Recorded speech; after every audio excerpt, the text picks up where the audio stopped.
पुण्याच्या भोर तालुक्यातील वडगाव डाळ गावात 32 घरकुलांचं लोकार्पण जे आहे ते पुणे जिल्हा परिषदेचे CEO गजानन पाटील यांच्या हस्ते झालेलं आहे। खरं तर प्रधानमंत्री जन्मन आवास योजनेअंतर्गत ही सर्व घरकुलं जी आहेत ती बांधण्यात आलेली आहे। त्यामुळे जर पाहिलं तर संपूर्ण कातकरी वस्तीचा कायापालट झालेला आहे। आपल्यासोबत या संदर्भात बोलण्यासाठी गजानन पाटील साहेब आहेत। साहेब, आज 32 घरांचं लोकार्पण झालं आहे। संपूर्ण कातकरी वस्तीचा कायापालट झालेला आहे। हक्काच्या घराचं स्वप्न पूर्ण झाले गरिबांचं। एक महाराष्ट्रामध्ये ज्या आदिम आदिवासी जमाती आहेत त्यामधली कातकरी ही एक जमात जी आहे ते आदिम आदिवासी कॅटेगरीत आहे आणि आपल्या पुणे जिल्ह्यामध्ये ही भोर, वेल्हा, मुळशी, मावळ, जुन्नर, आंबेगाव, खेड या 4-6 तालुक्यांमध्ये कातकरी समाज आहे। PM जन्मनच्या अंतर्गत घरकुलांना मंजुरी दिली होती, मात्र सरकारच्या निधीतून अजून थोडी मदत करून चांगली घरं बांधावीत या संकल्पनेतून नंतर रोटरी क्लब, परमनिश्चय फाउंडेशन आणि बँक ऑफ महाराष्ट्र यांच्या आणि PM जन्मनमधला निधी असे एकत्रित ही घरकुलं करायची, ही कॉलनी करायचा निश्चय झाला।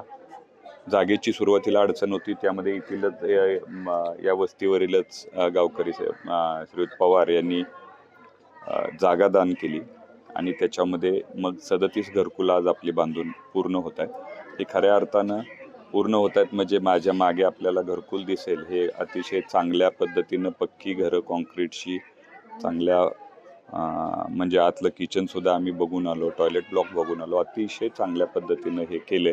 3 महिन्यापूर्वी आम्ही आलो होतो, त्यावेळी काम चालू होतं पावसाळ्यामध्ये आणि त्यावेळी काही अजून अतिरिक्त मदतीची गरज होती, ती मग नंतर बँक ऑफ महाराष्ट्राने पेंट दिला, रोटरीनी आणि परमनिश्चय फाउंडेशननी मटेरियल दिलं। मटेरियल म्हणजे सर्व प्रकारचं मटेरियल, पत्रे, दरवाजे, खिडक्या, टाईल्स, टॉयलेटचे मटेरियल हे सगळं रोटरीच्या मार्फत दिल्यामुळे ही चांगल्या पद्धतीची घरं होऊ शकली आणि कातकरी समाजाला जो आता आपण फिरस्ता समाज म्हणतो त्यांना एका जागेवर राहण्यासाठी एक महत्त्वाची पाऊल आहे आणि इथून पुढं मग त्यांचं लाईव्हलीहूड असेल, बाकीच्या ज्या काय समाज सुधारणा आहेत म्हणजे मुलं कमी असणं, दारूच्या व्यसनापासून त्यांना परावृत्त करणं किंवा ह्या गोष्टी इथून पुढे चालू राहतात। संपूर्ण तालुक्यात अजून सुद्धा अशी घरकुलं सुरू आहेत। किती गावांमध्ये किती घरकुलं अजून पुढे प्रपोज आहेत? जवळपास सर्व गावांमध्ये आमची भोर तालुक्यामध्ये 142 गावं आहेत। सर्व गावांमध्ये काही लाभार्थी PM जन्मनमधले आहेत आणि काही PMAY मधले आहेत, प्रधानमंत्री आवास योजनेमधले।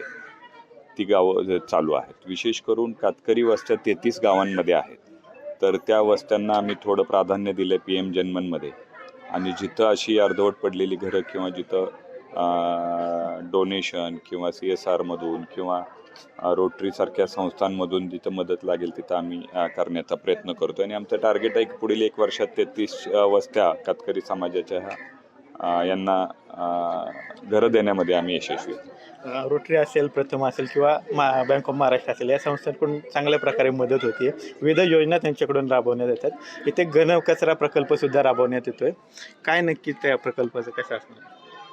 आता घर पूर्ण झालं, कॉलनीसाठी आम्हाला जिल्हा परिषदेच्या फंडमधनं आम्ही 5 लाख रुपये दिले होते गटर आणि रस्त्यासाठी, ते काम पूर्ण झालं। आता यांना या घरं ही नंतर लाईट वीज बिल परवडणार नाही किंवा आपण एक अपारंपरिक ऊर्जा स्रोत म्हणून आता रोटरीनी आणि परमनिश्चय फाउंडेशननी ठरवलं की सर्व घरांना सोलरायझेशन करायचं। जे काही 1 किलोवॅट किंवा 2 किलोवॅट लागेल जशी गरज असेल तशी ही घरं सोलारवर जातील।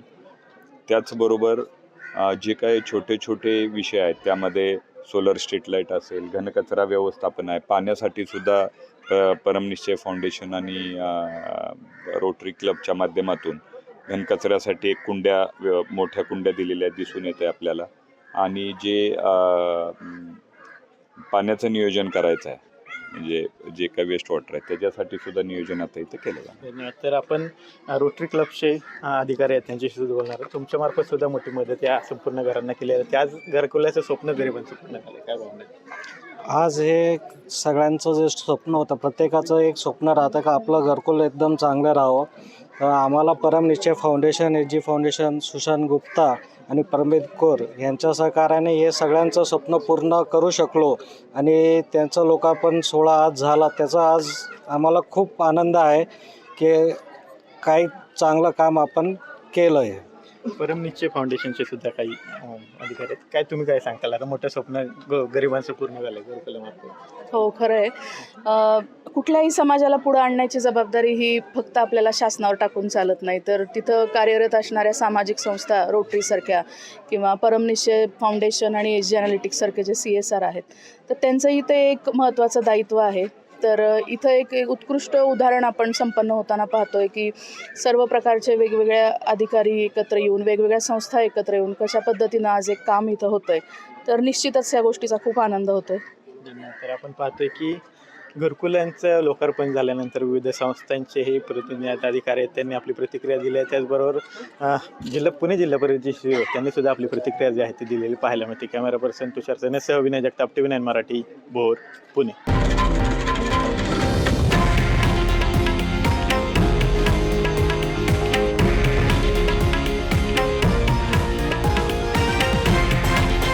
हे आहे देशातील नंबर 1 न्यूज नेटवर्क आणि आपण पाहत आहात TV9 मराठी, एकमेव.